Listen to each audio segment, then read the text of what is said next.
I often say to people who have deep resentment patterns, please begin to dissolve the resentment now when it is relatively easy.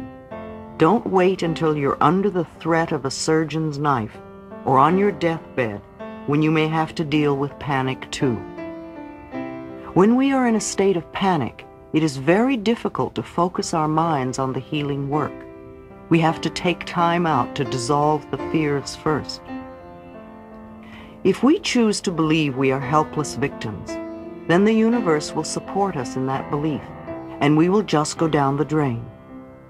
It is vital that we release these foolish, outmoded, negative ideas and beliefs that do not support us and nourish us. Even our concept of God needs to be one that is for us, not against us. To release the past, we must be willing to forgive. We need to choose to release the past and forgive everyone, ourselves included. We may not know how to forgive, and we may not want to forgive. But the very fact that we say we are willing to forgive begins the healing process. It is imperative for our own healing that we release the past and forgive everyone. I forgive you for not being the way I wanted you to be. I forgive you and I set you free. This affirmation sets us free. All disease comes from a state of unforgiveness. Whenever we are ill, we need to search our hearts to see who it is we need to forgive. The very person you find it hardest to forgive is the one you need to let go of the most. Forgiveness means giving up, letting go. It has nothing to do with condoning poor behavior. It's just letting the whole thing go. We do not have to know how to forgive. All we need to do is to be willing to forgive. The universe will take care of the hows. We understand our own pain so well, how hard it is for most of us to understand that they, whoever it is we need most to forgive, were also in pain. We need to understand that they were doing the best they could with the understanding, awareness, and knowledge that they had at that time. When people come to me with a problem, I don't care what it is, poor health, lack of money, unfulfilling relationships, or stifled creativity, there is only one thing I ever work on, and that is loving the self.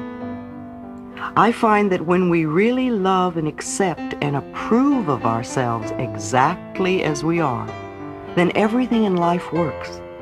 It's as if little miracles are everywhere. Our health improves, we attract more money, our relationships become more fulfilling, and we begin to express ourselves in creatively fulfilling ways. All this seems to happen without our even trying.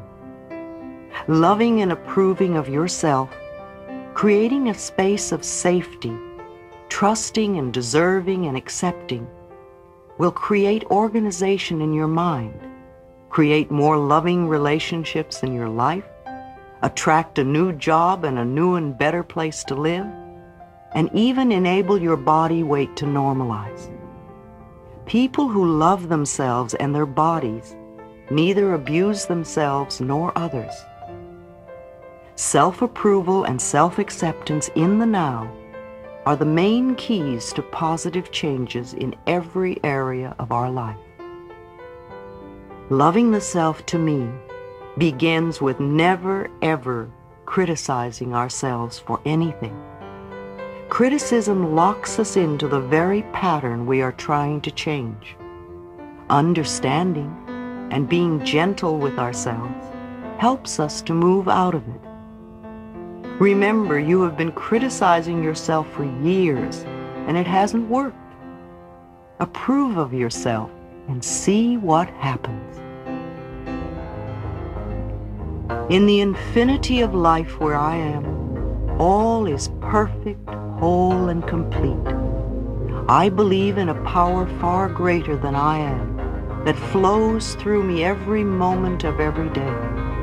I open myself to the wisdom within, knowing that there is only one intelligence in this universe. Out of this one intelligence comes all the answers, all the solutions, all the healings, all the new creations. I trust this power and intelligence, knowing that whatever I need to know is revealed to me, and that whatever I need comes to me in the perfect time, space, and sequence. All is well in my world.